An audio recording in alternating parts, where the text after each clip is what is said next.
And they show you every single thing you did, every single thing you thought, every single thing that happened to you. And this is like a board over there, I guess you would say, like a conference board, a council. Council is more a better word. And it has your guides, your guardians, your the elders, the masters, and they're all sitting there advising. They can't interfere. They can't make you do anything, but they advise. And the first thing they do is show you your entire life of everything you just went through. And you're looking at it. And believe me, it's not pleasant. Because it's not all the good things. It's all the things that ever happened to you, everything you ever said, everything you ever did. And you're looking at it and you say, oh my gosh, why did I do that? Why did I say that? But then to make it even harder, they not only show it from your viewpoint, they show you the way it was through all the people you ever had contact with. You see it through their eyes. You see everything you ever did, everything you ever said through their eyes. And believe me, that is really shocking to some people because they look at it and they'll say, I didn't know I hurt them like that. I didn't know what I said really affected them that way. I shouldn't have done that. Now this is karma. That's what karma is. Cause and effect. I had a client just yesterday, and we were talking about karma, and she said, oh, that's when you do something horrible to someone in another life, and now you got to pay back for it. And I said, no, it's not necessarily something horrible. It can be something simple. Just a word we shouldn't have said. Just a small thing. And we have to be aware of other people and other people's feelings and realize we shouldn't do these things.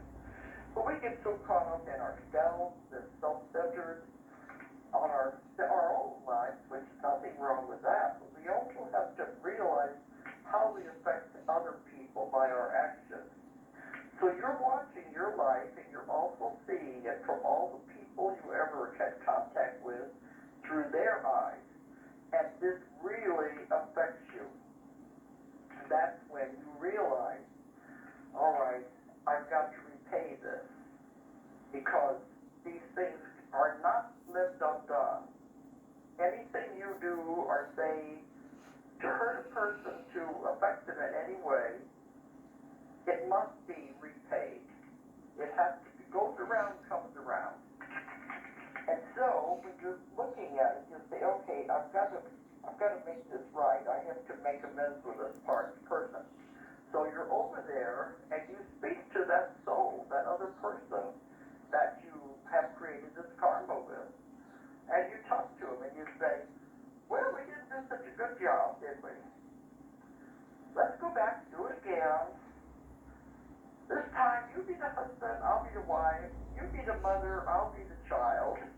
You can switch the roles around any way you want because you think maybe that arrangement will work better. And you make this contract, you make this agreement. And hopefully it's going to work. But you have to work it out some way. And so when you get ready to come back, that is what your contract is. Now see, there is no God sitting up there on a throne ready to judge you and punish you. Like a lot of people think, and a lot of the churches teach this. That is not the way it works.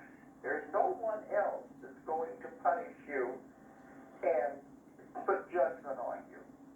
You look at what you have done. You see it in all the details, all the gory details, and then you judge yourself. And there's no harsher judge than you yourself. You're the one who makes the rules. You decide, okay, I'm going to have to pay this back. So this is the circumstances we'll do it under. So everything that happens to you in this life is not God punishing you. You hear people say that all the time. Why would God allow this to happen? God hasn't got anything to do with it. He's just watching his children, watching them make their mistakes,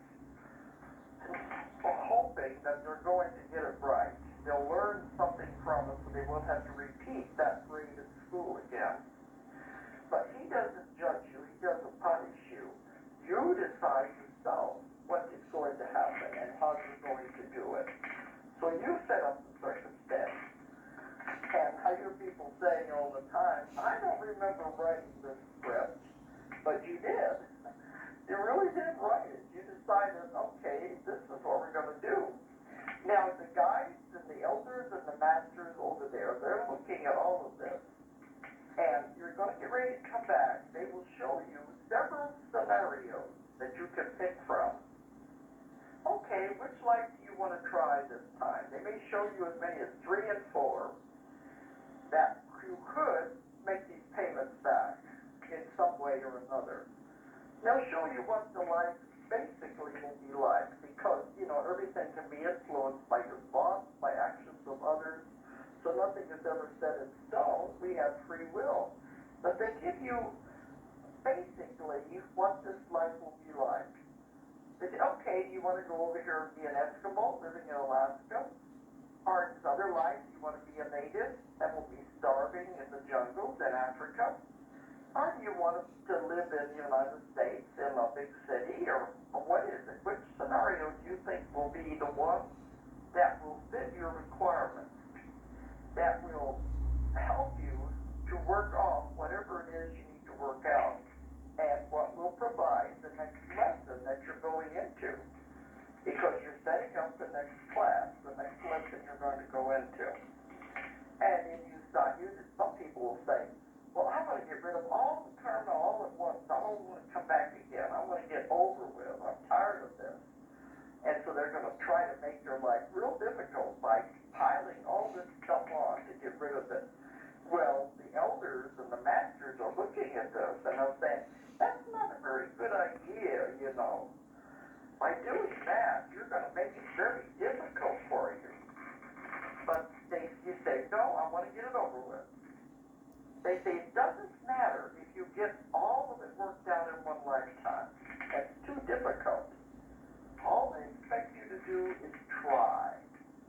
To work on what you can. To try to get what you can worked out. You don't have to do it all. You can always come back again to work out the other part. You take on too much, then it becomes overwhelming and your life's a big mess. So they try to advise the person and say, this is not a good idea. But if you insist, they'll say, all right, it's not going to be easy, but if you insist on doing it, we'll be there to help you. But it's not going to be easy because they can't make your decisions for you. And some people have terrible lives because they decided, I want to get rid of it, I want to get through with it. You never know what happened in the other lifetimes. You never know what situations they are repaying. You don't know all of those things. Now, if the person takes on too much, then that, of course, can lead to some people committing suicide because they just can't take it anymore. They put too much on their plate. It's like going to college and taking courses continually and not allowing yourself to have any breaks. It becomes too much. It's too hard. So when that happens, sometimes they decide, well, I'm just going to check out. Well, suicide is never the answer because you don't get out of it anyway. Now, suicide, you don't go to purgatory. You don't go to hell. I don't care what the churches tell you. There is no hell. I have not found any in all the work I've done. There is no purgatory. But the reason why suicide is not a good idea is because you have set up contracts with other people. You've made deals with these other people. This is what we want to work out. So if you check out before the time is right, you're upsetting all those other plans. And that's not the way it should be done. You have to stay in here and work it through. Sometimes just waiting one more day makes a huge difference in what's going on in the person's life and the way they're looking at it. Makes a big difference if they look at it from another direction. But anyway, if they do go ahead and commit suicide, they are not condemned when they get on the other side. They are met with great love.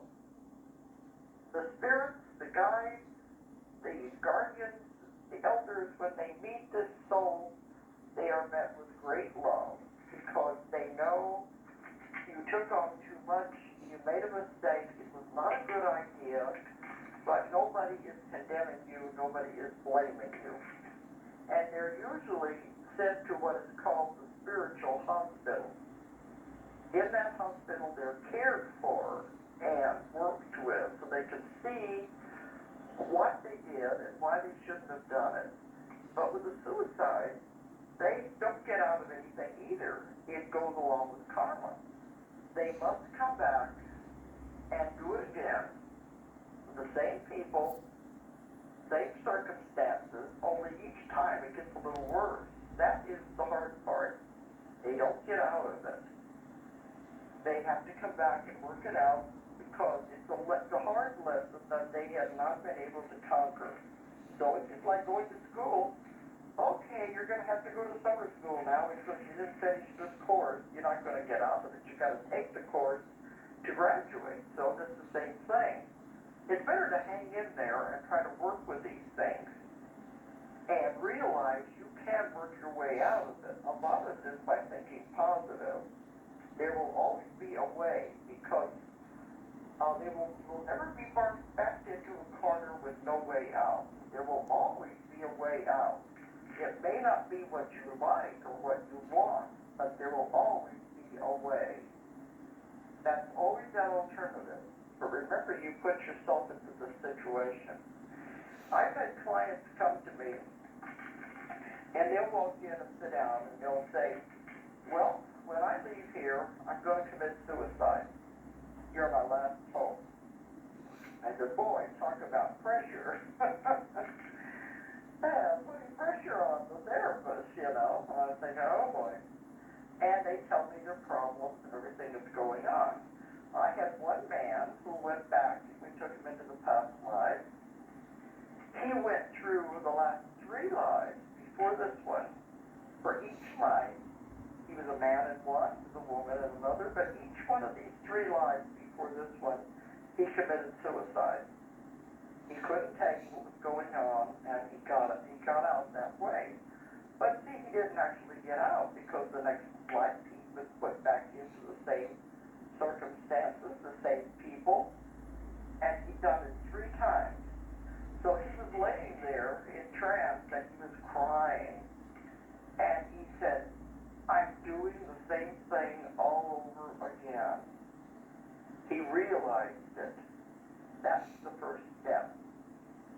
He realized if he did it now, it was just a repetition of the same thing all over again. And that's where the therapy comes in, working with the person to have them see this. So when he left, he had really changed his way of thinking. So I've had some of them do this. They think there is no answer. But if they realize what's going to happen, it's better to hang in there and work with it and get it all straightened out instead of just trying to get out what they consider to be the easy way. There's a book we're going to publish. I've just signed a contract with this author, and it's all about suicide. And it's very well done because it's done from the viewpoint of the person after they've crossed over. And one thing they say is, you are always alive. You never die. That means you're alive here or you're alive over there after you die. You don't get out of anything. People think, oh, they commit suicide, it's all over with. It's just a black curtain coming down, everything is gone, no problems anymore. Nope, doesn't work that way. You're alive here, and when you cross over to the other side, you're still alive. Only you're created a mess of problems that you're going to have to work through.